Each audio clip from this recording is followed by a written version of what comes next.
İbrahim aleyhissalom Namrudning tahdidga jang e'lon qilib, o't yolqinini gulistonlikqa aylantirgan.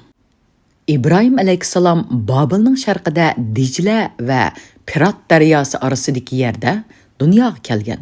Bir rivoyatda dadisi solih bir mo'min bo'lgan Tarixdir.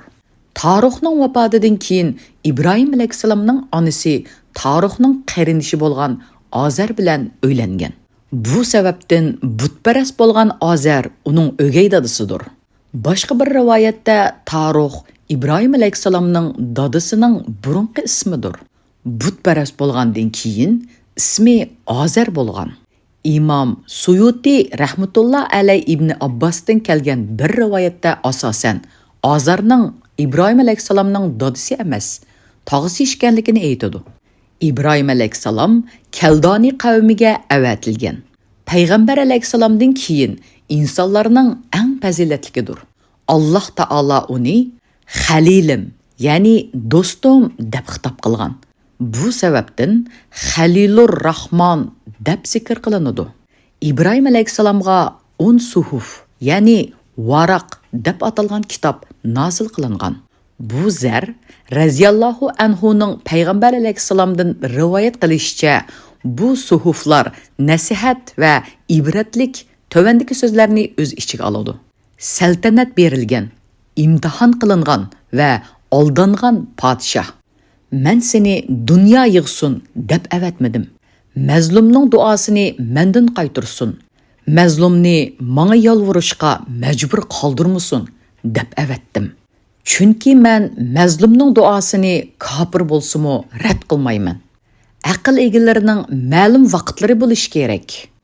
Vaqtning bir qismini Rabbiga duo va munojatga, bir qismini ulug' Allohning san'at va qudrati ustida tafakkur qilishga, bir qismini o'tmishda qilgan va kelajakda qiladiganlari haqida o'zini hisobga tortishga, bir qismini bo'lsa haloldan tepib turmush kechirishga ayirishi lozimdir. İbrahim aleyhissalomning yana bir sifati Abul Anbiya, ya'ni payg'ambarlar dadisidir. O'g'illari İsmoil aleyhissalom va Isoq aleyhissalomdir. İsmoil aleyhissalomning naslidan payg'ambar aleyhissalom, Isoq aleyhissalomning naslidan bo'lsa Bani İsroil payg'ambarlari kelgan. İbrahim aleyhissalomning ismi Qur'on Karimda 25 surada 69 yerda tilga ilinadi. Qur'on Karimda uni maqtagan turli sifatlar bor bo'lib, ulardan ba'zilari munolardan iboratdir. Avvah, ya'ni ko'p oq chekkan, duo qilgan. Halim, ya'ni halim igisi, yumshoq xo'yliq. Munib, ya'ni Allohga ko'ngildan yo'llangan. Hanif, ya'ni sherik va zalolatdan jiroq bo'lib, tavhidga chin isilgan. Qonit, ya'ni Allohga qulluq qilgan. Shokir, ya'ni ko'p shukr qilgan. İbrahim aleyhissalom raxt va kiyim-kechak tijorati bilan turmushini qamdaytdi. Hijratdan keyin dehqonchilik qilgan. Namrud, Keldani qabilasining hukmdori bo'lgan Namrud boshda odil va insofli bir kishi edi. Qavmi yulduz va butlarga ibodat qiladi. Keyin Namrud saltanati kuchlangan siri kibrlanib, qavmiga o'zining haykalini yasitib, mundaq dedi: "Menmu Tangri, menga ibodat qilinglar." Rivoyat qilinishicha, Namrud bir kuni tushida osmonda bir nurning parqirganligi va uning quyosh bilan oyning nurini o'chirganligini ko'rgan. Boshqa bir rivoyatda tushida bir kishining kelib, taxtdan tushirib yerga tashlanganligini ko'rgan. Uyqudan uyg'ongandan keyin andish qilib, munajjimlarni saroyga chaqirtib, tushini bayon qilgan. Ular yangi bir din keladi. U dinni keltirgan kishi sening taxtingni yer bilan yakson qiladi. Uningga qarata tadbirlik bo'l, degan. Bu sababdan Namrudning maslahatchilari bu ahvolga qarshi to'sqinlik qilish uchun dunyoga kelgan o'g'il buvoqlarni o'ldirishga qaror qildi. Bu sababdan u zamonda dunyoga kelgan buvoqlardan 100 minglarchisi o'ldirildi. U vaqtda İbrahim aleyhissalomning onasi İbrahimga homil edi. Tug'ishga oz qolgan chig'ida yo'ldishi Azharga Sen butxonaga berib men uchun duo qil. Agar o'g'il tug'sam, sening yiningga ilib boraman. Sen Namrudga ko'tirib borasan. U o'g'lingni o'ltirdi. Shuning bilan uning oldida sening obro'ying o'sidi, dedi. Azar butxonaga ketgandan keyin İbrahim alayhissalom tug'ildi. Onasi maxfiy holda bir g'arga yoshirib qo'ydi. Azar uyga qaytib kelganida uningga buvoqning intayin ojiz ekanligini, bu sababdan o'ldirganligini aytdi. İbrahim alayhissalomning onasi Azar uydan ketgandan keyin bolasining yeniga berib, uni imitdi. Shuningdan keyin fursat topsili berib imitdi va bu shaklda uzun zaman davomlashtirdi. Ba'zida İbrahim alayhissalomning barmoqlarini emganligini ko'rdi. Chunki Jibril alayhissalom uning barmoqlarining orasidan yog', sut, hasal va xurma shirinlarini iqtatdi. İbrahim alayhissalomning bovoqliq davrining g'arda o'tganligi, g'ardan chiqqanida tavhid aqidasini boshlaganligi rivoyat qilinadi. Oyatda Musa Harunlardan burun biz İbrahimga haqiqatan dunyo va oxiratda yaxshilik yo'llarini ko'rsatib beradigan hidoyat ato qilgan edik, deydi. Rushd, yaxshi va to'g'ri yo'lni tepish, to'g'rini xatodan ayirish, haq yo'lida sabrchan bo'lish, to'g'ri yo'lni ishtimangish degandek bo'ladi. İbrahim alayhissalom Allohdan boshqa iloh yo'qdir. U mening Rabbimdir. U har narsaning Rabbidir. Deganida ota-onasi Namruddan qo'rqgan holda yig'lab uni ogohlantirdi. Ularning bu andishisi oldida İbrahim alayhissalom men uchun Namruddan andish qilmanglar. Meni bu vaqtimda saqlagan Alloh cho'ng bo'lgan vaqtimdimi saqlaydi, dedi. Rabbim Allohdir. Azar but yasab setish bilan turmush kechirdi. Azarning boshqa o'g'illarimi butlarni maqtab satadi. İbrahim alayhissalom setish uchun Azarning o'ziga bergan butlarning bo'yniga yip bog'lagan holda bozorga elib berib, foyda ziyon keltirmaydigan bu butlarni oladigan kishi bormi? Deb masxara qilgan holda tovlaydi. Hech kim uningdan but olmaydi. Haqorat bo'lsin deb yerda suratdi. Uningdan keyin butning beshini suvga tiqib turib, "Ussab ketdingmi? Ussigan bo'lsang bir oz suv ichib ol", deydi. İbrahim alayhissalom Allohning rushd soyasida hech kimning tarbiyasi ostiga kirmasdan nurg'un ilohiy haqiqatlarni tunib yetib, tavhid yo'lining rahbari bo'ldi. Uning yosh vaqtida boshlagan Rabbini tunish va buni qavmiga tabliq qilish alohidligi Qur'onda mundaq bayon qilinadi. İbrahim kechini qorong'ulik bosqinida bir yulduzni ko'rib, qavmining so'zini dalil ko'rsatib, ularni mat qilish uchun "Bu mening parvardigorimdir", dedi. Yulduz petib ketib edi. "Men petib ketguchilarni, ya'ni yulduzlarga ibodat qilishni yoqtirmayman", dedi.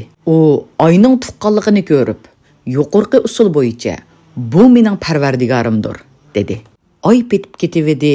"Agar parvardigorim meni hidoyat qilmagan bo'lsa, men cho'qim ozg'uchi qavmning qatorida bo'ldikanman", dedi. U quyoshning chiqayotganligini ko'rib, yuqorqi usul bo'yicha "Bu mening parvardigorimdir. Bu hammadan, ya'ni yulduz bilan oydin cho'ngdir", dedi. Quyosh petib ketib edi. U aytdi: "Ey qavmim, men haqiqatan sizlar sherik keltirgan ma'budlardan ado judoman. Men haqiqatan botil dinlardan haq diniga burilib, osmonlarni, zaminni yaratgan zotga yuzlandim. Men mushriklardan emasman." Bu oyatda bayon qilingan haqiqat Allohdan boshqaga cho'qingan bicharalarning yo'lining xato va aqidasining botil ekanligini ko'rsatib beradi. İbrahim alayhissalom bir yulduzga qarab, "Bu mening Rabbim bo'lamdi, ha?" deb avval bir yulduzning Rabb bo'lishini yiroq ko'rib, atrofidagilarni mijoziy shaklda qamchiladi. Uzun o'tmay yulduzlar g'oyib bo'lganida "Men g'oyib bo'lganlarni yaxshi ko'rmayman", deb ilohlik va qulluqda so'yguning eng muhim asos ekanligini, buningga qarashliq g'oyib bo'lishning ilohlik dalili bo'lmasdan, balki maxluq va yo'q bo'lishning dalili ekanligini ifodalab, mundaq mavjudotlarni iloh deb gumon qilishning natijasi quruq bir sapsapa ekanligi, Rabbining azaldan mavjud bo'lgan bir yaratquchi qudrat egisi bo'lishining lozim ekanligini bayon qildi. Boshqacha aytganda, bu misol har bir aql egisining tafakkur qilish orqali o'zini yaratgan Allohning borligi va birligini tushunib yetalaydiganligini o'ttirib qo'ydi. Bu sababdan ahli sunnat olimlaridan bir qismi islom yetib borolmagan yerlardagi insonlarningmi azobdan qutulishi uchun Allohning borligi va birligiga iymon etish bilan mukallaf ekanligi, lekin amal qilish jihatda mas'uliyatining yo'qligini ilgari suradi.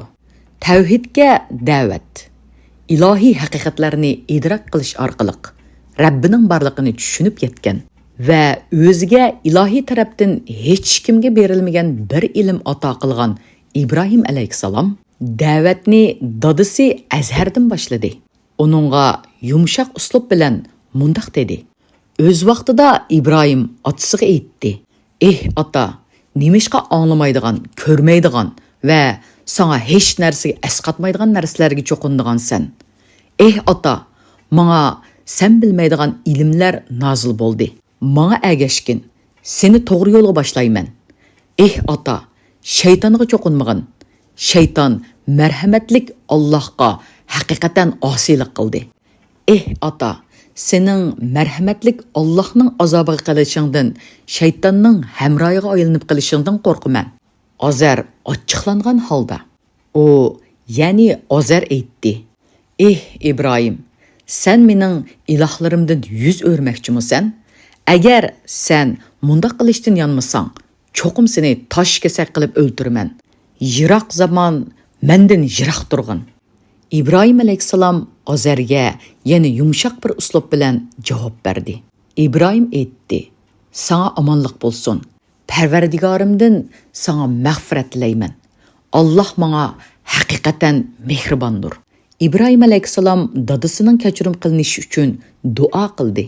Lekin duosi qabul qilinmadi. Chunki dadasi Alloh dushmani edi. İbrahim alayhissalom buni tushunib yetgandan keyin duo qilishdan voz kechdi.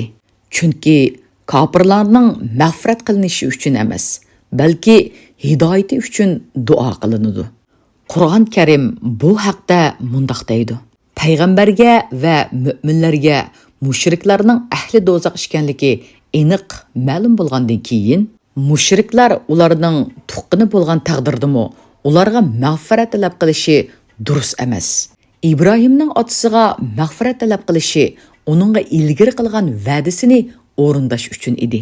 Uningga otasining Allohning dushmani ekanligi aniq ma'lum bo'lgandan keyin otasi bilan ado-judo bo'ldi. İbrahim bo'lsa haqiqatan ko'p chekkuchi, ya'ni ko'ngli yumshoq, yetgan aziyatlarga chidamliq edi. İbrahim alayhissalomning dadasi qavmi bilan kurash qilishi, ularning yo'lining xato ekanligini bayon qilishi va ularni aqliy dalillar bilan tavhid aqidasiga da'vat qilishi Qur'on Karimda qayta bayon qilinadi. Bu oyatlardan birisida İbrahim alayhissalomning iymon etmagan dadasi va qavmi bilan mundaq so'zlashganligi bayon qilinadi. O'z vaqtida İbrahim, ya'ni kuffarlar cho'qinayotgan butlarni mansitbay, otasiga va qavmiga: "Sizlar cho'qinayotgan bu butlar nima? Ya'ni nima uchun bu butlarga cho'qinasizlar?" dedi. Ular: "Ota-bovalarimizning ularga ibodat qilib kelayotganligini bilamiz. Ya'ni ularga ota-bovalarimizga taqlid qilib cho'qinamiz", dedi. İbrahim: "Sizlarmi, ota-bovalaringlarmi foyda ziyon yetkazolmaydigan, anglamaydigan jonsiz butlarga cho'qinganliklaringiz uchun haqiqatan ro'shan gumrohlikdasizlar", dedi.